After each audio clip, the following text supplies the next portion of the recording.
I don't know if it's time to hit the panic button yet on the offensive line as far as pass blocking is concerned, but I tell you what, my finger's definitely real close to the button. I'm Tim. Let's talk Saints.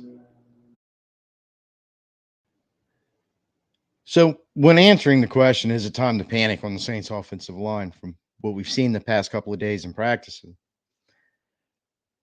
I think first we have to consider everything kind of in context, and there's some good, maybe with a question mark behind the word good, and there's some bad that's like pretty sure you can't put a question mark behind. You're just hoping it's not an exclamation point.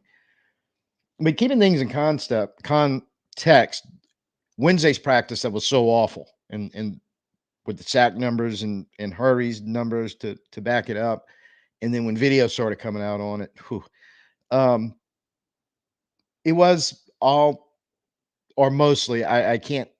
I didn't see every single one, but saw a lot of video and some of the media guys talking about it. Mostly pass pro because they were doing third down work. That was all basically kind of third down drills. And as Eric McCoy, who also in context wasn't even there because he had a veteran day off and they were doing an offensive line shuffle. Um, he's on record saying, pass blocking is hard, dropping back when the defense knows you have to throw the ball and they're coming at you with their best pass rush. It's difficult and it forces you to win 5 one-on-one battles across the line with your offensive line. So I get all that. I do. And also, he mentioned about being very good to elite pass rushers around the league that you got to deal with. Well, Saints have one in Chase Young, have one that we think is returning back in Cam Jordan because it looks like he's healthy and he's got everything back. And then Carl Granderson, who's in my opinion, on the Trey Hendrickson moving towards elite pace, the 4 or 5 year plan.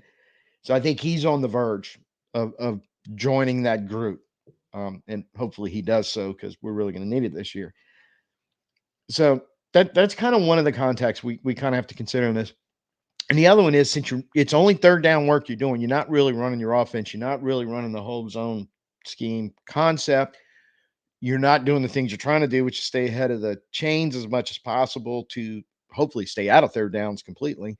Or if you get into them, where you can do something manageable and you're not forced to drop back every single time and have your offensive line and pass pro trying to deal with the pass rush. And I actually have full context. When this play happened last year, it's in the Detroit game.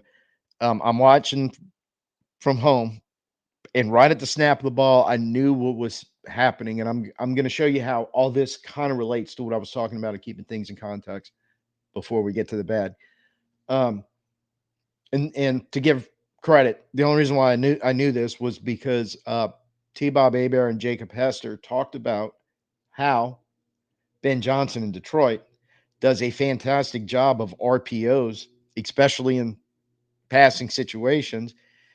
And it catches a lot of teams off guard because we've kind of, and I, until they said this, I definitely was one of them, have kind of been ingrained to when you think RPO in the NFL, Lamar Jackson, Josh Allen, Fields, a couple of other quarterbacks, you're going, well, the quarterback is one of the run options. And in the case of like Lamar Jackson, the guy you worry about more than the running back he's going to hand the ball off to. And then you get to the pass of the run pass option part and what they can do throwing the ball.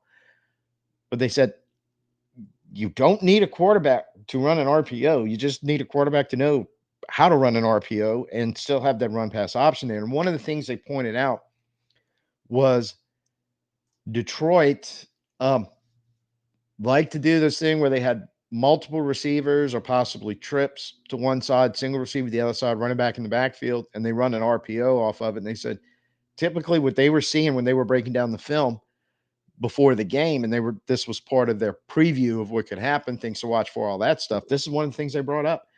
And they talked about, hey, look, he's going to throw a glance right before the snap, wherever those multi receivers are. And if he has a look, he's throwing the ball. If not, they're running the ball. The offensive line is going to be run block, and they'll have a run play schemed in. So when this play starts, it's 3rd and 7 on the very first drive of the game. We kicked off to them. They fumbled the first snap. Laporta recovered it.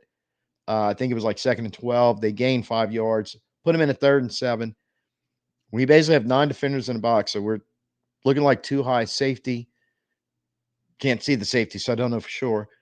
And kind of looking like we're about ready to bring pressure on that single receiver, the offensive left, our defensive right. Kind of looking like a pressure look maybe coming from up there. And we have basically the 3 receivers, which is 2 wide receivers. Laporta's lined up in his inline tight end position. 3 guys there to deal with that. So this is how the play played out. And I know everybody remembers this because this converted the 3rd down on that first drive. And if not for the slip, it could have been a lot worse. They went right down the field, scored. We get the ball, we turn it over, they score again. We get the ball, we punt, they score again. We're down 21-0 before probably 30% of the dome has even settled in their seats yet to watch the game. So that was a turning point. That 3rd and 7 was just a backbreaker because if we get a stop there, who knows what happens? Maybe the whole momentum in that game flips around. But what's really kind of the issue here is there's the look.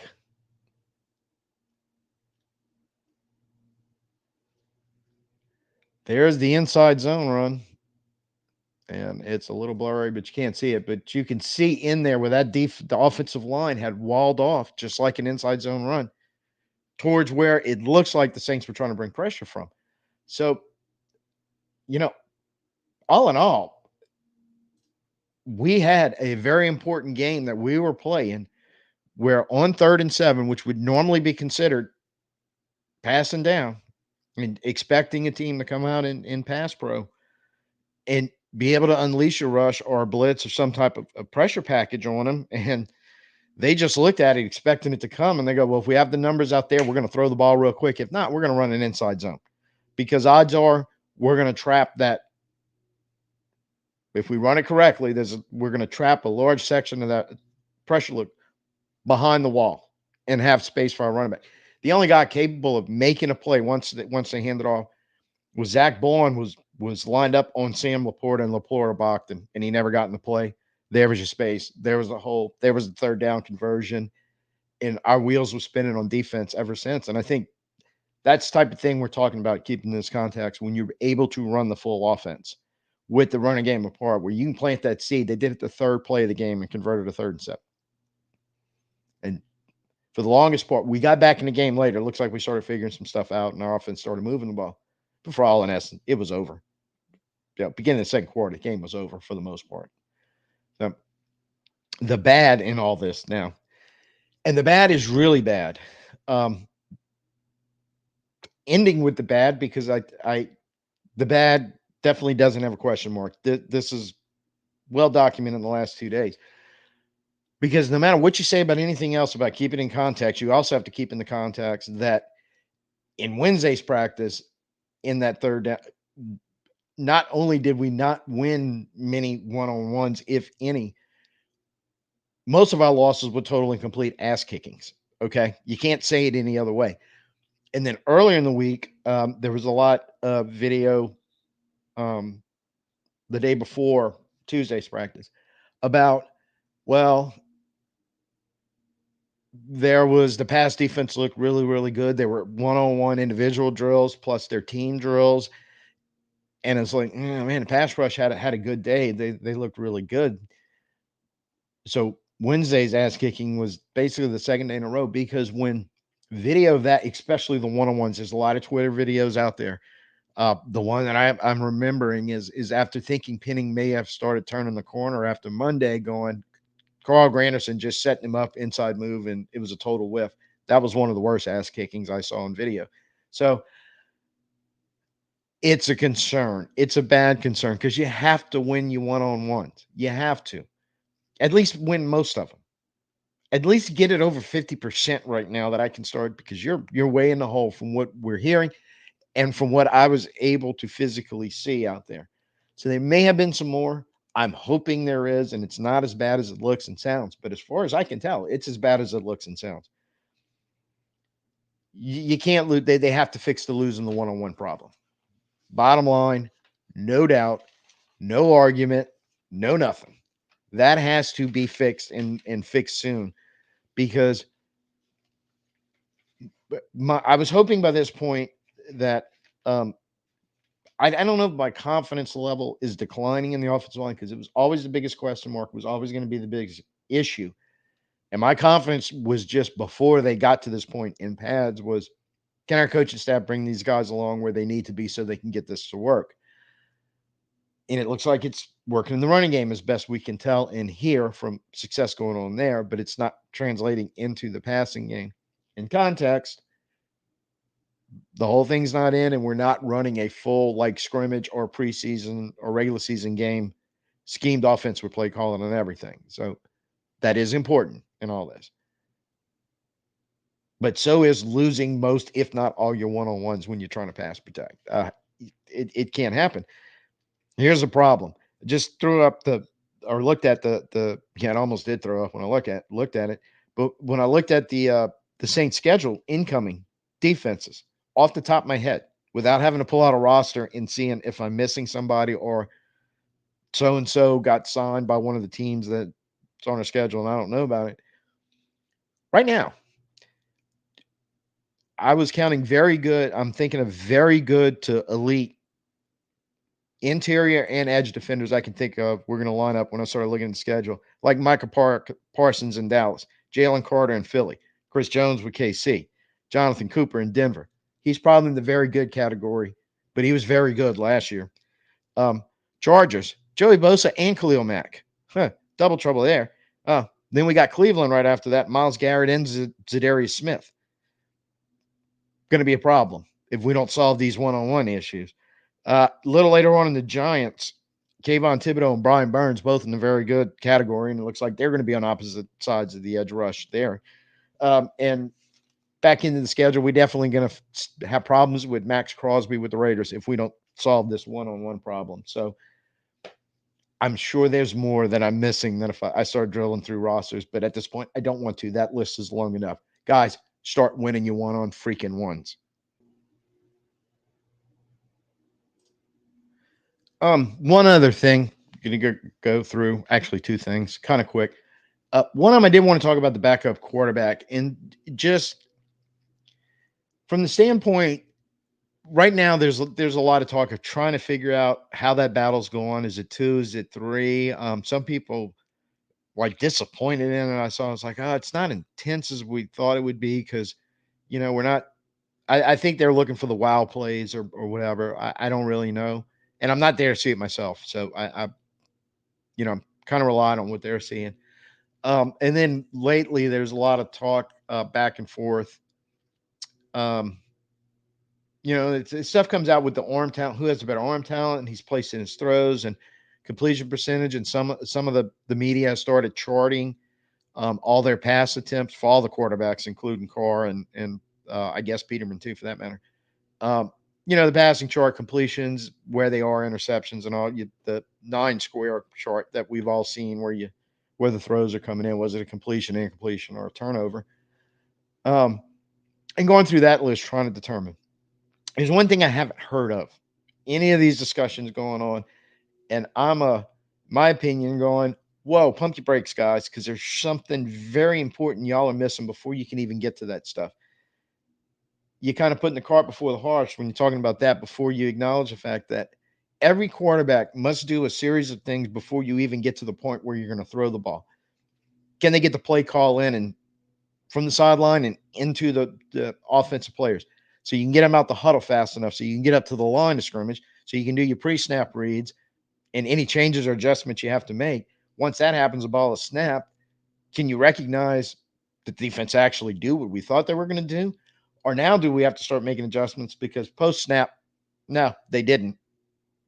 They decoyed us into something and they're doing something different. Then you can start getting into progressions and all that other stuff to the point where they actually throw the ball. Then we can start talking about the arm talent and the accuracy and the ball placement. And so, I mean, there's a lot going into running an offense if you're an NFL quarterback or any quarterback for that matter at any level.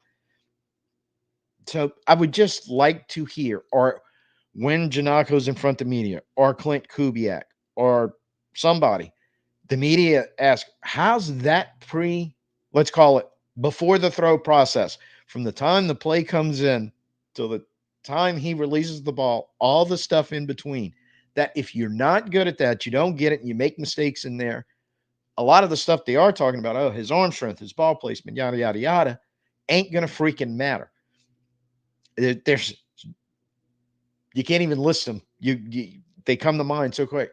All the guys that didn't make it in the NFL that had all of the talent in the world, but they couldn't do enough of that stuff good enough to ever get to the point where their arm talent or their completion percentage or their ball accuracy, whatever you want to start talking about after that, it doesn't help them. Because for the most part, the play was blown up before you really get to that point. And there wasn't really much they could do with their talent. And I think there's a lot of guys who borderline got by because they had so much talent. They were able to use their talent to overcome some of that stuff. In this day and the age in the NFL, what defenses are doing now, that's going to be harder and harder. You got to have all the pre-throw stuff handled before you get to post to what's going to happen when you throw the ball.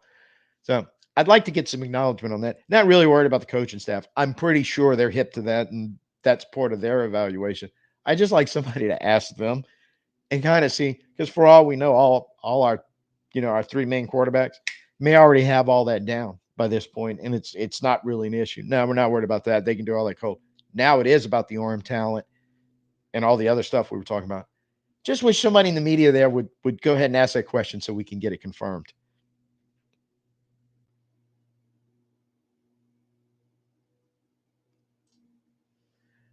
So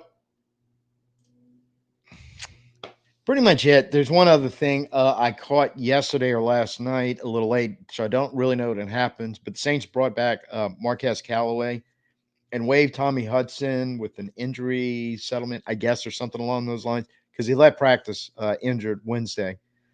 And on the injured list Wednesday were three of our receivers, Cedric Wilson, Bub Means, and Equanimous St. Brown. So kind of makes sense. The receiver room was thinning out, at least for a little while. We're going to have to bring somebody in. So that did happen. I do not know if I can get a video in. I know it won't be this afternoon like I normally would. In on today's practice, but I will try evening or tonight or first thing in the morning, however it kind of works out. Got a few things to do today, and that stupid 2-hour time limit I've been complaining about from California kills me some days. So I'll do the best that I can do and hopefully be back on schedule by tomorrow. So in conclusion, pass rush versus offensive line. Offensive line, am I hitting the panic button? Not quite, but I'm really, really close to getting. Hey, if you guys don't start showing some sign of improvement, then all the goodwill I was going to give you that you're going to figure this out is going to go out the window, and I am going to start to panic. So if you're in that boat with me, give me the thumbs up. And if you're not, I think you're in the only other boat that Saints fans could be in is like, oh my God, it's time to panic button. And I get it because I'm close. Because I can't see anyone in their right mind. But hey, maybe you're out there, and if you are, please tell me about it in the comments and give me some good news when it comes to this. But anybody that's really got, no, we got this. The offensive line is we're good. Don't worry about that stuff. We got it. Now, till somebody proves that they've got it fixed and handled, I'm going to worry about it. So let me know what you think. Either way, if you're new here, please hit the subscribe and the notification. Because as I explained earlier, sometimes the schedule gets a little hinky when the videos are coming out. That way you'll know, and you can just pop in and join us. So we'll see you soon. But until that actually happens, again, depending on the schedule, I'm Tim. Peace out. Who dat?